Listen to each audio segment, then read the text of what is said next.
I think today is a day where we can all go and sleep very pleasantly because we all know that a Ferrari is the fastest car in Formula One.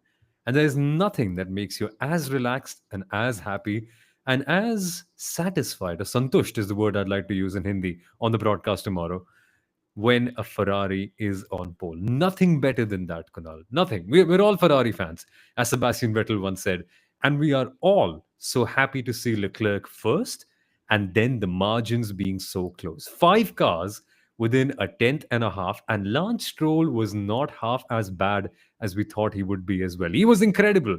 So I think today is a celebration on multiple counts, fast Ferraris and our favorite driver in the top six. I have to ask you, who's your favorite driver if it's not Carlos Sainz? Lance Stroll, of course.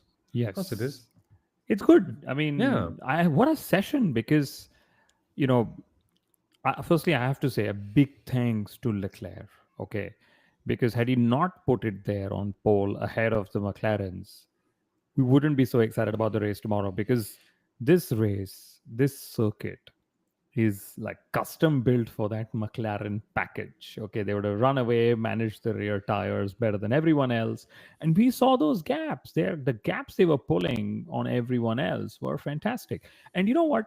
I was actually wanted to say this in the preview, but you guys didn't let me talk about the circuit. So now I'm going to talk about it.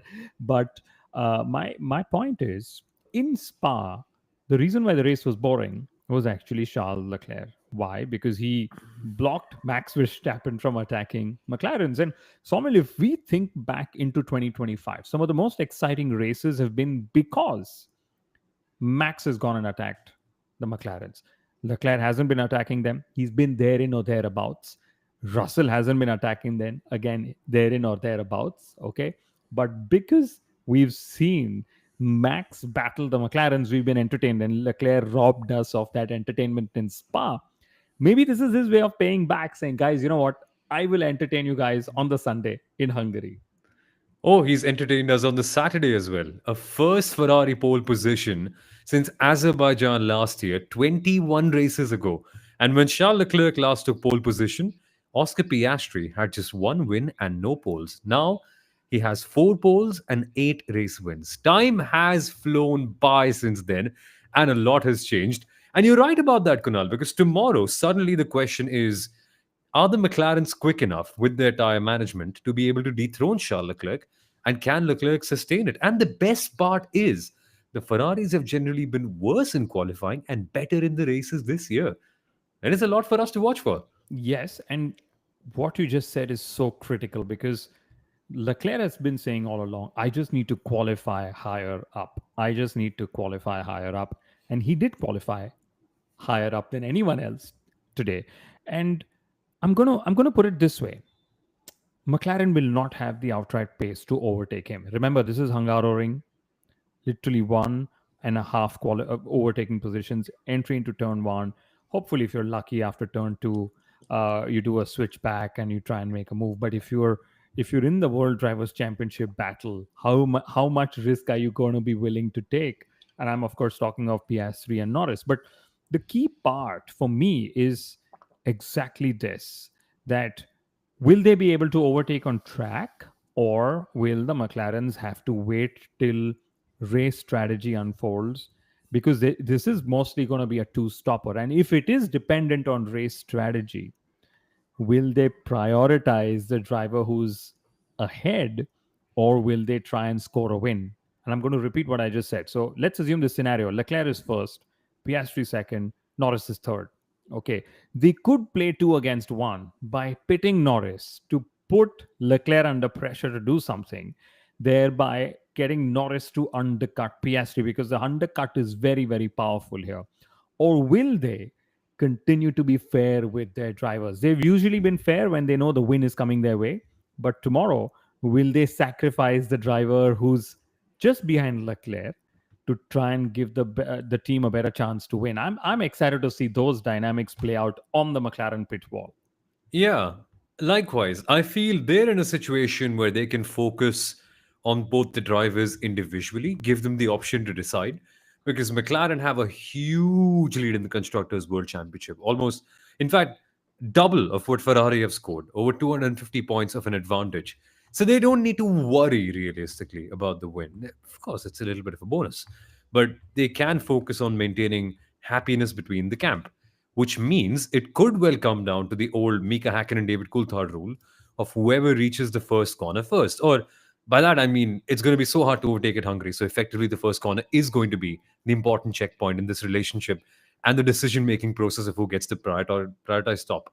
So, turn number one, there's going to be a fight, which could further play into Leclerc's hand because if the McLarens are fighting for track position early, it gives him opportunity to breathe. And importantly, from what I'm reading in the paddock, Leclerc seemingly is a little faster on the straight lines. Now, that could be down to engine modes or a setup thing. If it is indeed setup and he's running a lower downforce setup than the McLarens, it's going to be tough to pass him because where else do you pass, right? You need some straight line speed.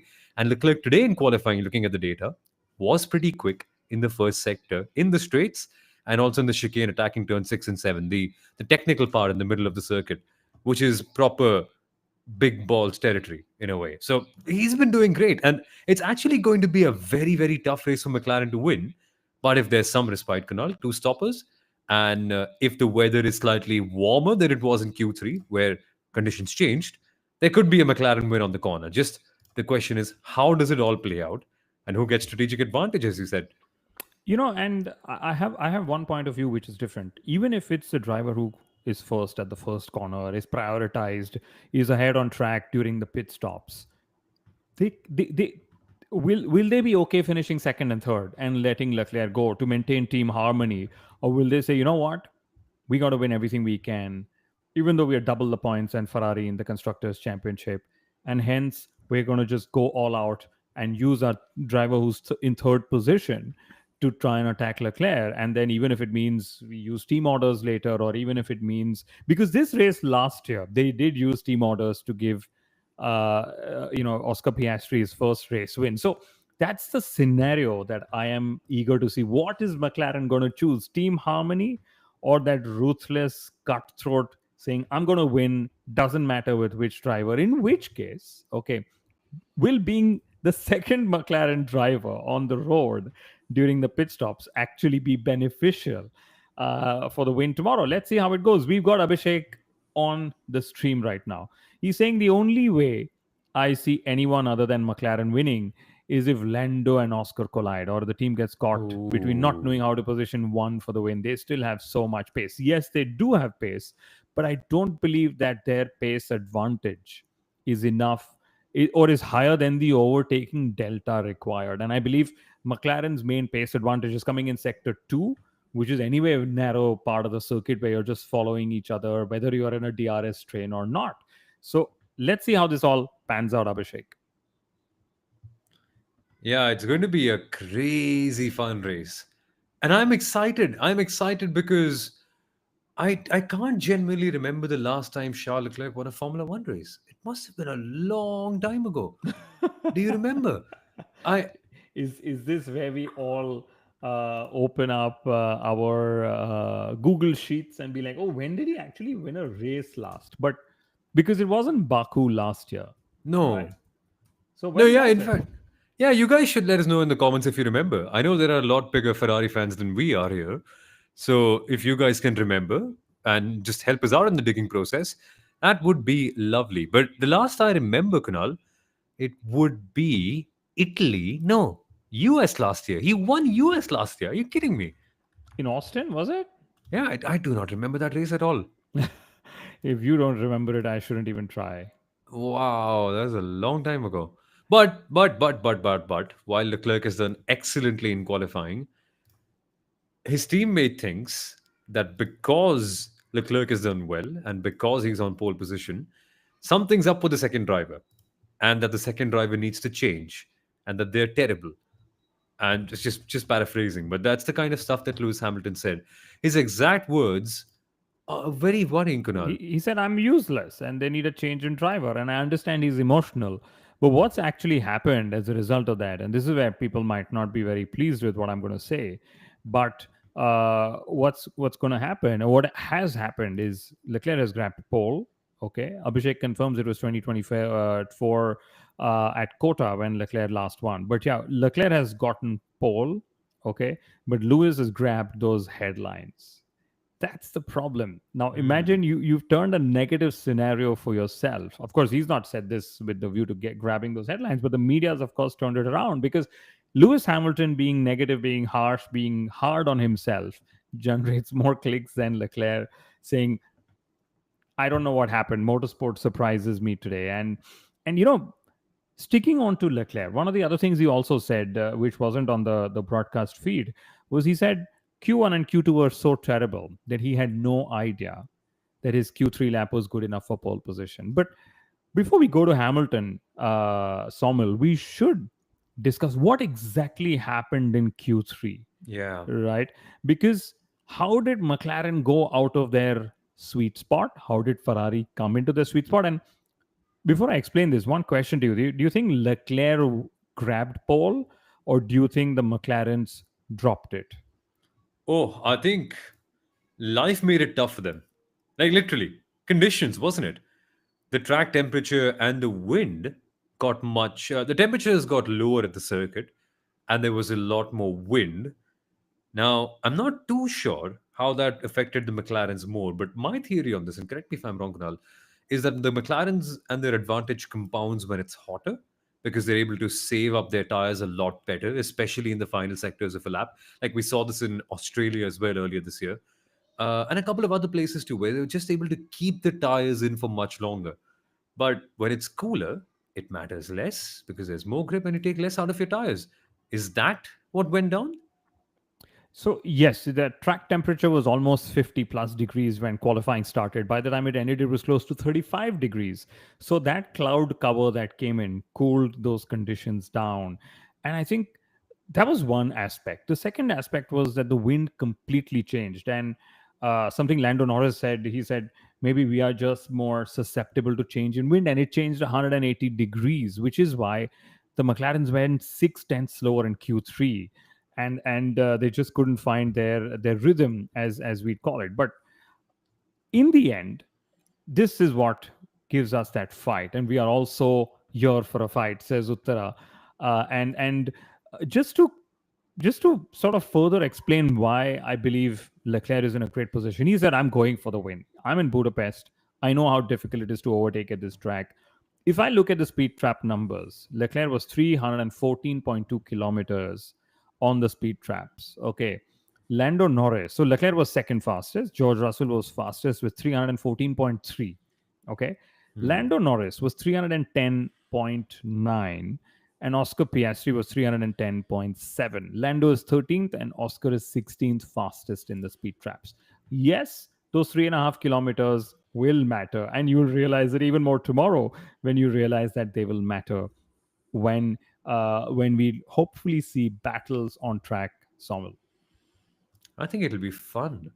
And this is, I think, the second weekend in a row we're seeing McLaren curtailed or being put on a more high downforce approach. And that is tough for overtakes. And they haven't even gotten pole position this time out.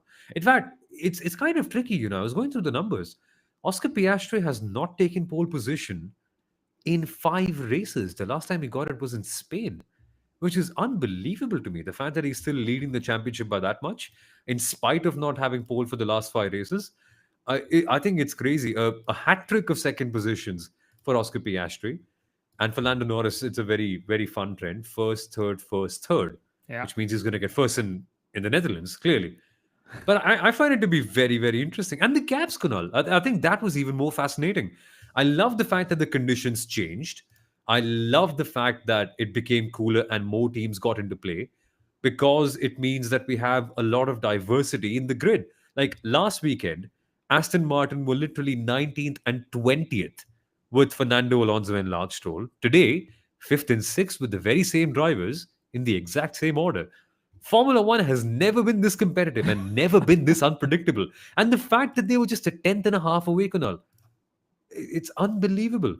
Yes, it was. And you mentioned the gaps. Why don't I just read out some of the gaps to explain what you're saying? Oscar Piastri was second. Leclerc, 27th career pole, the first of 2025. He's actually never been on the front row here, let alone be on pole position, Sommel. So for that, I think hats off to him for pulling that off. Also, this is the first time that a non-McLaren or non-Mercedes car is on pole since 2012 in the ground effects era. Okay, Oscar Piastri, 200th down in second place.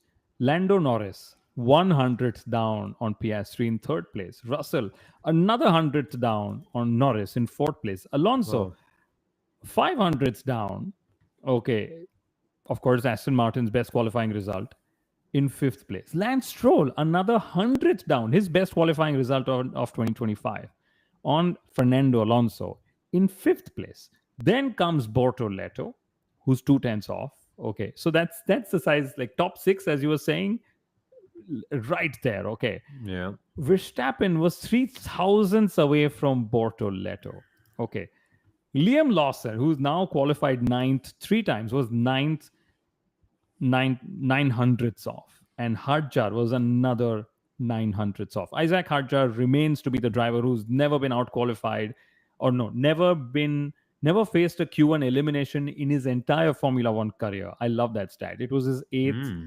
Q3 appearance. Okay.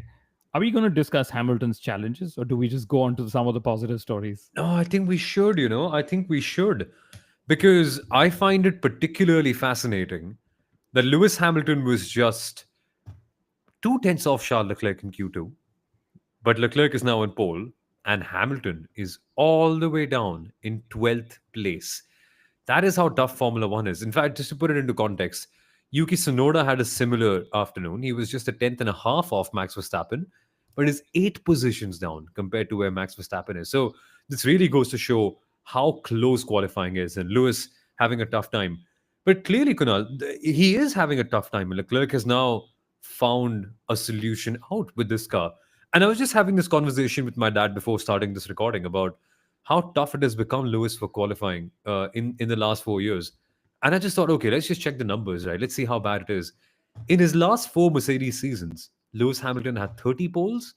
In the four seasons afterwards, there's just been one. And it tells you sometimes how just being in the right car at the right time with the right team in the right environment can really make you, or rather help you farm numbers.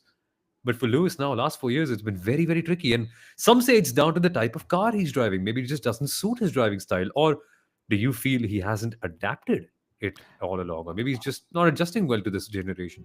I think it's a mix of these two. The ground effects car clearly is not something he's very happy driving with, and this is where, does the driver adapt to the car, or do you build the car to adapt to the driver? More agile drivers will adapt to whatever car there is, but Lewis has driven through so many eras of Formula One. It's unfair to call him less agile than some of the drivers out there. So I think it's just a ground effects one, which is why LH44 or Ham4C, as they call themselves now, are celebrating that 2026 will come back. We will not be a ground effects car. It'll go back to having a flat floor and so on. But Lewis Hamilton, clearly, if we just look at the numbers, firstly, let's remember the numbers. In Q2, he was 15.7 and Leclerc was 15.45. And the average gap between the two of them has been down to 2 tenths. Average gap was what played out in Hungary. Lewis didn't make it to Q3. Well, Leclerc did. Okay. And in fact, if I even talk of the gaps, the gap from P1 to P20 in Q1 was just over 1 second. Now, that's how close things are in Formula One. And if I can just tell you the Q2 eliminations that was there, Behrman, 7 times out qualified Esteban Wow. Ocon, but also has been out qualified by Ocon 7 times. So it's 7-7 head to head, 7 thousandths in 11th. Lewis Hamilton for the 8 thousandths away. Okay. Sainz 800ths away. Seventh consecutive race of him not making it to Q3. Colapinto, well, 3.5 tenths off. And Antonelli, again, second consecutive race of missing Q3 as well. So lots of small margins at play. We can take some questions out here. Viraj is saying Lando has been dropping the ball a few too many times now, and that's what Oscar is capitalizing on. Well, there are two things here. Lando has been dropping the ball, yes, but he's been dropping the ball far less since that suspension geometry change Yeah. or suspension geometry addition that McLaren made to make him feel good. He's been there and or thereabouts. I think he's improved his average qualifying position. Oscar Piastri is at 2.14 average qualifying position. Norris is at 3.29. They are 1 and 2. But I remember there was a point of time in the season where Max Verstappen actually had a better average qualifying position than even Lando Norris. But having said that, I don't think Oscar's capitalizing on it. If anything, Oscar's pressurizing Lando to try and pressurize him to drop the ball. So that's probably what is at play. Abhishek is saying if only Astons can figure out how they got from 10th row lockouts to third row in 1 week, it'll make F1 stats crew one happy chap.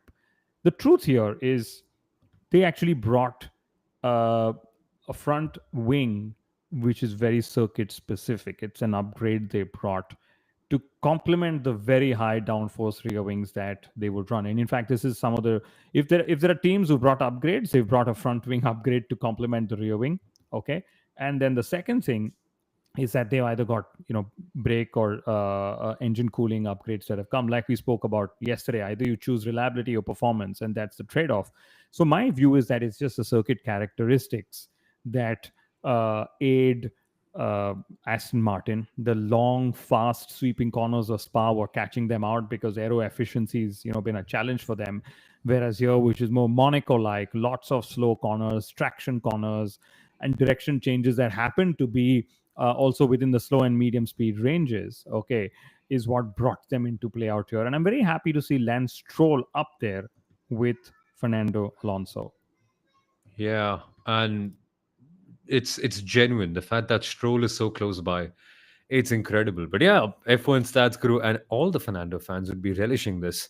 And knowing Fernando Alonso, knowing his racecraft, I can certainly say that that battle is going to be very, very interesting for P5 because you've got Stroll, Alonso, Bortoleto, a charging Max Verstappen from eighth place, who we do not expect to be there, and the two racing bulls. And Haas, who always are better in the race than they are in qualifying. Incredible. More comments.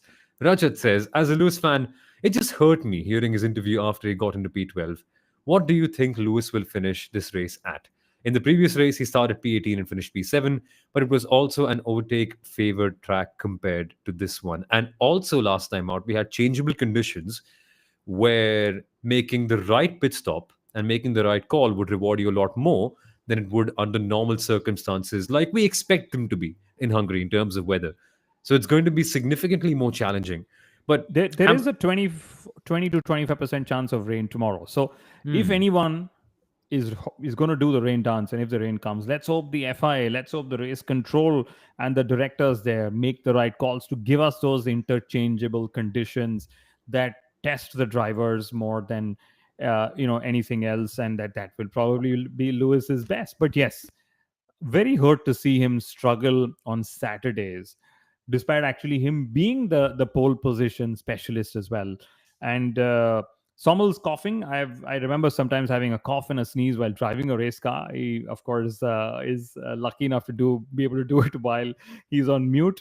But if anyone told me 1 year ago, I'm reading out Saroj's comment, yeah. that a Sauber would outqualify a Red Bull, I would have laughed out loud. Any thoughts on that, Kunal? Yeah, actually, there are two thoughts. First is Sauber.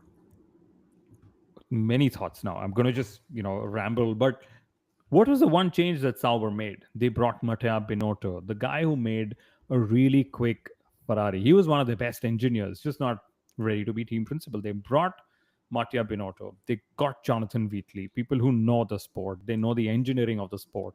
And they are slowly and steadily turning this team around. So that's point number one. This also mirrors Red Bull's appointment. Christian Horner is not an engineer. He knows how to run the business of a racing team and the politics of a racing team. But they've brought in Laurent Mekies with engineering experience. And it's interesting to see this happen because, team bosses in time, and Samuel will know this, were always engineering heads. They were the ones Yeah. who were deciding how the car would go quick. Then gradually, as a lot of money poured into Formula One, team bosses ended up becoming businessmen who understood the business of going racing. They would hire engineers and do that. Now we're going back to that era where engineering heads are becoming team bosses. We saw Ayao Komatsu, we saw James Vowles. They're turning things around, right? Yeah. So that's what's also happening at Sauber. They brought an upgrade at the Spanish Grand Prix. That floor upgrade has brought them into play. And more than anything else, Gabriel Bortoleto. Okay. He's been in Q3 for 3 times in the last 4 races. He's out qualified Nico Hulkenberg, who's been the Mr. Saturday last year, Somil. Okay. And Nico's often said, I just don't have a feel for the car in qualifying. And that's why I'm struggling so much. And that's why the minute Q1 ended, there was this, Nico Hulkenberg radio message. What was Gabby's lap time? And then there was an expletive that came out there as well. Rajat is saying, can we hope for under P6 for Lewis tomorrow? Well, I think he'll be in the points. I think it's just a difficult race to overtake. So let's see where he shows up as well. But what else have we got, Somil? Yeah, where do you think Max is finishing tomorrow, Kunal? Genuinely. He starts P8, Bortoleto, Stroll, Alonso in front. I think possible. I think it is very possible for him to be P5. Will he be good enough to challenge George Russell? Is I don't know. I'm betting Max Verstappen P5, and I'm betting Lewis Hamilton to be 10th because that's a lot of cars for him to get past before he can actually fight for the top 10. Two of them. Yeah, yeah, yeah. So it's going to be a tricky race. So who all does he have to battle? Behrman, Hadjar, Lawson, Verstappen. Yeah, maybe Lewis top, maybe top 8 for me, and maybe Max Verstappen top 5. I expect Max Verstappen to be doing different things. What are the chances of rain? We are reading on the radar, and I can actually just open up the official radar as well. That there's a 20 to 25% chance of rain tomorrow. Okay, the forecast definitely says that. So let's see if it rains. It'll be fantastic, I think, if it rains, and just hope that they are able to give us the much needed wet weather race that we are Yeah. going for. The race start is at 3 o'clock local time. Well, the rain is the chances of rain are higher at between 1 o'clock and 3 o'clock. So hopefully it's a wet race, which will sort of start off wet, dry off. I wish the race started at 10 or 11 in the morning. It says 60% chance of rain, Samuel. Yeah, 60 would have been amazing. Maybe in that case, we would have seen Alex Albon jump over from P20 and maybe have something special, maybe a top 10 result. But that brings us to Abhishek's question. Any specific reasons or concerns why Albon was last today? I think it has a lot to do with an outlap, you say, Kunal. That's correct. Alex Albon's outlap. He said we misread the temperature at which we needed to keep the tires prepared on our outlap in Q1. He said, because I did that, I entered turn 1 and 2 with the tires not being in the optimal range, and that was it for me. And he was just 1 second away from P1. So we know that gap, you make those slight silly mistakes, margins, as we say, and that just knocked him out. I can't remember when was the last time that a Williams car was actually 20th in qualifying. Not happened this year. It's for sure something that's happened in the previous years. I'm going to just go through that. I'm Oh, just for curious sure. to know. Yeah, when was the last time a Williams car was? Maybe it was Nicholas Latifi. There was well, Colapinto was 19th last year. Sargent was 19th, and of course there was Sargent last year. Sargent was slow 20th in Spain, in Spain, yeah. Imola, in China. But when was the last time Alexander Albon was 19th? Well, his worst last year was 16th place. Okay. So anyway, no, he was 19th in Spain as well. So anyway, Williams are on the recovery run. This qualifying was just a little absurd for them because neither driver made it to Q3, and Sainz, like I said, has been out of Q3 for what 7 races now. Yeah, it's a little unfortunate how long it's been for them. One more comment. Don't want to jinx it, but I'm sure Lewis can overtake 4 cars for sure, says Rajat. Well, surely, will it be possible though? Tricky circuit. And at Hungaroring, as we saw in 2021, with Fernando Alonso defending against Lewis himself, is that passing is hard. And you need to make a properly good move around the first sector to overtake. It needs to be well executed. You need a great run all the way from the last corner have a good exit at turn one. Hopefully, you get a better line heading into turn two and three, and enough traction for you to hang it around the outside. Because if you're on the inside line, it's going to be very tough for you to pass, and you need even more grip. It's a challenging circuit to overtake, and you literally need half the circuit to make it stick, which means a great run, great flow, and close enough to the other driver ahead, which would be around what, within the point 0.6 seconds margin without losing time to dirty air. It's going to be tough. It's going to be a little bit tough, Rajat, to pass forecast tomorrow. But let's see if the goat has still got it. Yeah, and that was beautifully explained because Somil, thank you for your Hindi commentary. Hopefully, we'll see more F1 fans in India soon, says Saroj. And I must say, I love listening to you and Chetan in Hindi, Somil.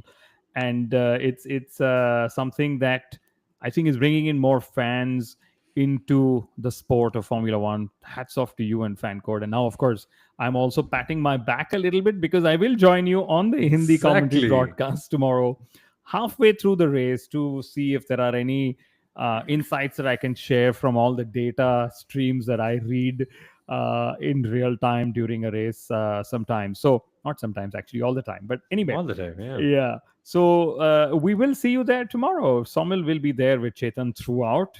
I'll join you guys for like 5 or 7 minutes. So hopefully catch you there. Uh, But thank you, Saroj. Means a yeah. lot to us.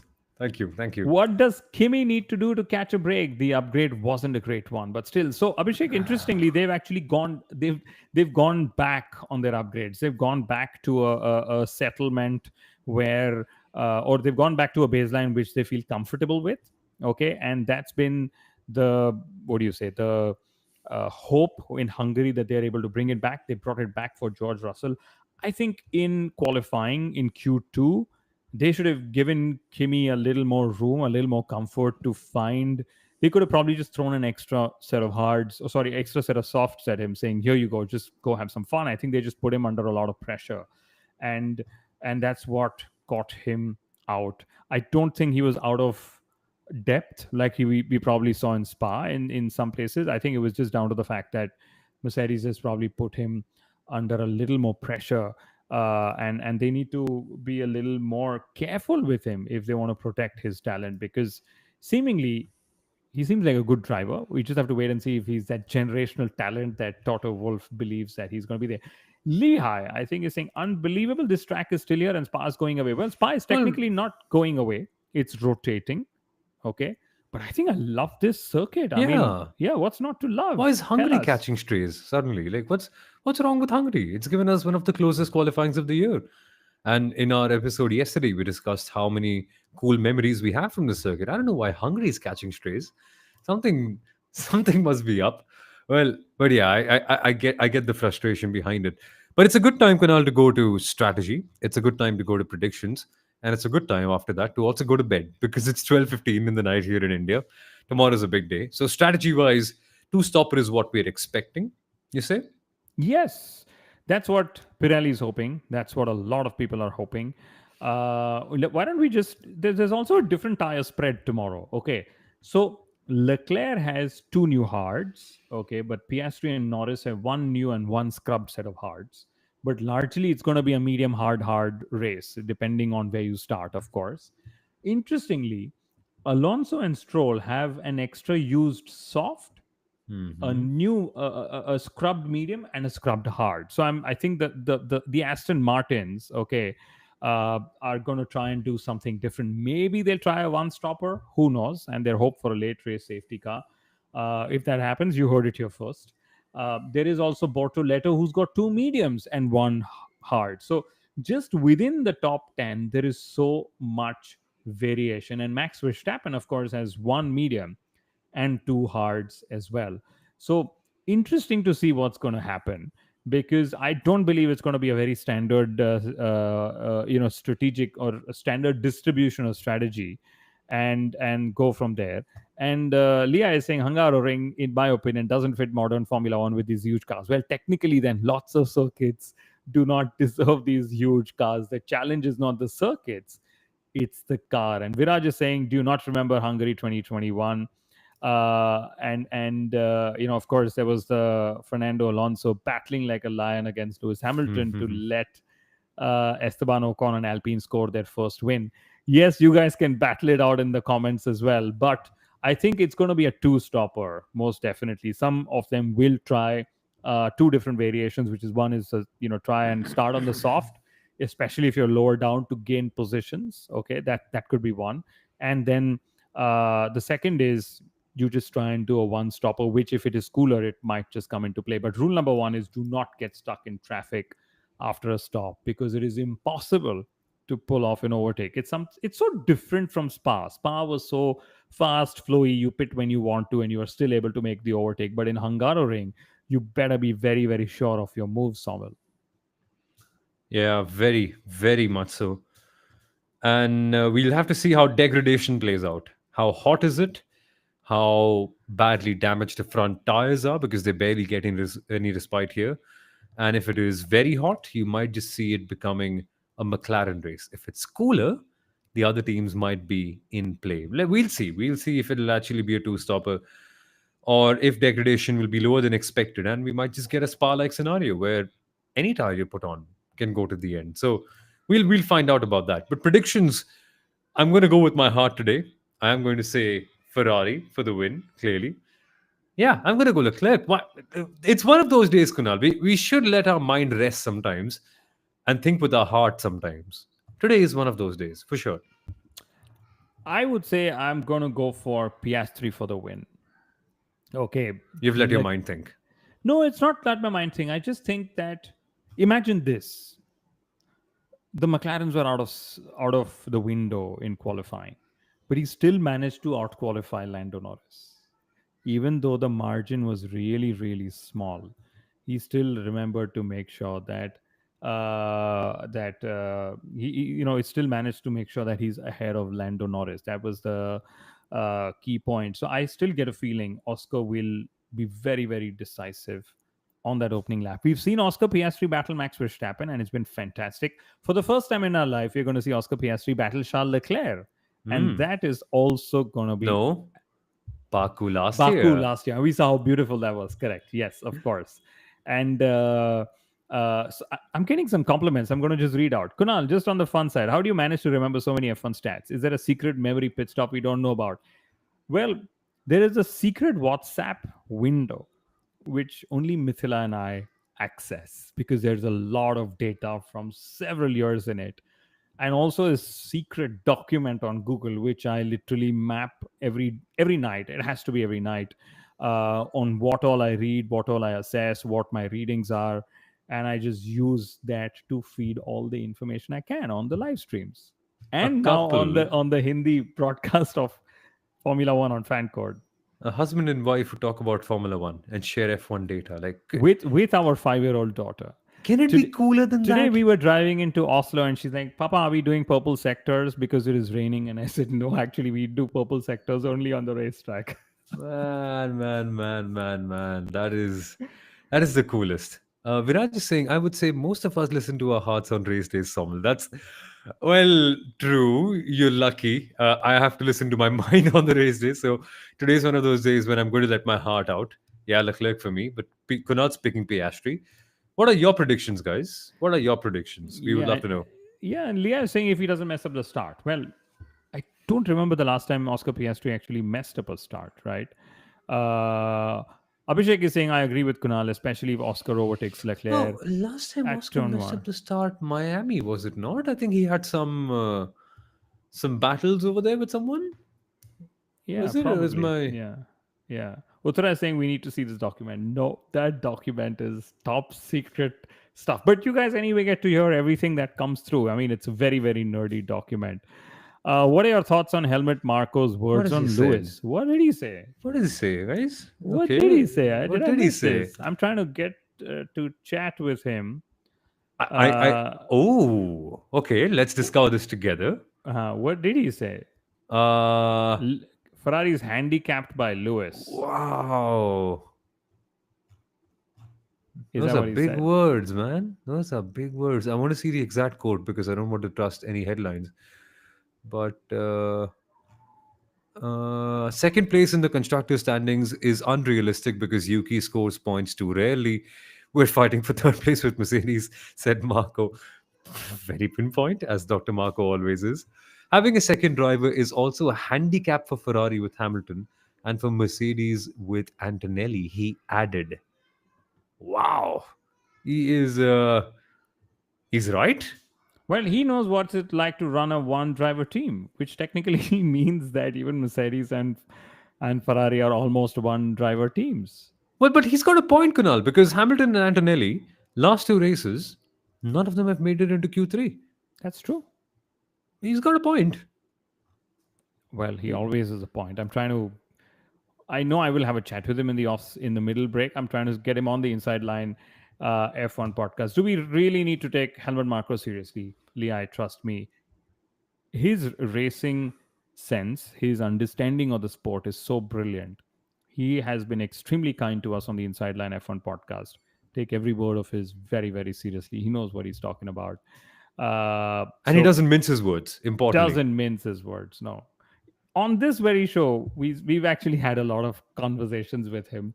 You can go back and see some of those episodes. But I missed out a comment. Rajat is asking, who's your favorite team and driver? Somil, why don't you take this? Well, uh, I sort of lost a favorite driver when Jenson Button retired, and hence when that generation of McLaren retired with him too. So that's my pick, Jenson Button and McLaren. But yeah, I don't know. I don't feel the same connection with the team or driver anymore. Not the same. And maybe Michael Schumacher because of course and Sebastian Vettel. So you can clearly tell I have a little bit of a hangover of the past. But best driver Max Verstappen. I think I'm a fan. So yeah, there we are. I would say my favorite of all time has been Michael, and at that time it was Ferrari. But now I just appreciate talent for what it is each time, and I know a lot of people don't see this as humanly possible, but that's the business we are in. We have to Yeah. call talent as it is, and Max Verstappen puts in a great lap, we celebrate him. Lando Norris puts in a great lap, we celebrate him. Today we are celebrating Charles Leclerc. We're giving you as much neutral context if we can. Like I've always been honest. I love all the 19 drivers on the 2025 Formula One grid. No prizes for guessing who the 20th is. Although the 20th driver did do extremely well, Yeah. to be just less than half a tenth away from his two times world champion teammate as well. But does Q3 matter that much or points from the race? Well, Formula One is such, Rajat, that the higher you start, the better your chances of scoring the points are. If you look at Nico Hulkenberg, he's tied with Lance Stroll for 9 Q1 exits in 2025. Most number of Q1 exits in 2025 tied between Lance Stroll and Nico Hulkenberg. But Hulkenberg has more points. So technically, yes, you want those points, but you also want to be starting higher up so that you make your life much easier, right? And yeah, so it's both. Yes, points are crucial. You get bonuses when you score points, but if you start in Q3 your chances of getting points are that much higher, and hence the bonus as well. Viraj is asking, could we consider a scenario where an Aston is on the top step tomorrow? I would say if the race is a one stopper, I expect them to be on the podium. What? Yes, they are definitely trying What are that. you saying? Yes. If Ferrari and McLarens are just trying to go to each other and, and what do you say, go at it with each other and try and get the race strategy just to get the lead. Maybe an Aston Martin with a Lance Stroll starting on a hards or another alternative tire will probably just do something there. Who knows? I'm just contemplating scenarios. We're 42 minutes in. We should end this episode. We're actually 44 minutes in now. Yeah, we can go on and on. We can go on and on. No, but guys, thank you for all of your comments. It's been excellent chatting to all of you guys. Great time having a chat with you guys. Krishna, LGH, Viraj, Uttara, Abhishek, Saroj. Yeah, we're missing out on a few people. But thank you for engaging with us. And thank you for being a part of this. We will be back soon after the race tomorrow. You Hopefully mean within immediately after? yeah, hopefully within 30 odd minutes. We might need to just get a little bit of a meal in and just get ourselves refreshed because it's going to be an intense 2 hours tomorrow. It's always is when it's hungry. But yeah, we should be back within an hour after the race. So subscribe to the Inside Line F1 podcast. Sleep well, as SGS has said. We should. We should all get some good rest. We'll take Saroj's question on the stream tomorrow, Saroj. What's been your favorite moment of 2025? Oh my goodness, there's a lot of them, but we'll take them tomorrow. Let's all put our hearts and brains to rest, at least for you guys in Indian Standard Imola Time. first corner. If you want a quick answer, that is unbelievable. But yeah, we should discuss all of it with more depth. But subscribe to the Inside Line F1 podcast, guys. Stay tuned to us and our activity immediately after the race within 30 odd minutes. We should be here for the post race stream. Click on the bell notification if you want to know more about when we go live, and you can get a live update. And to answer We've Krishna's got a final request question, from yeah, we can go back a few minutes, Krishna. I think around 5, 7 odd minutes we discussed what the strategies are. Two stopper depends on the weather if it can be a one stop or not. It's going to be very interesting. The hotter it gets, the easier it becomes for McLaren. And Leclerc's best chance is to be good at turn number one. That's a quick summary for you. But we should rest, guys. We'll catch you tomorrow after the race. Have a good one. And catch us on Fan Code's live Hindi broadcast, where Kunal and I will be on the commentary box with Chetan as well. So, see you guys. Take care and have a good night.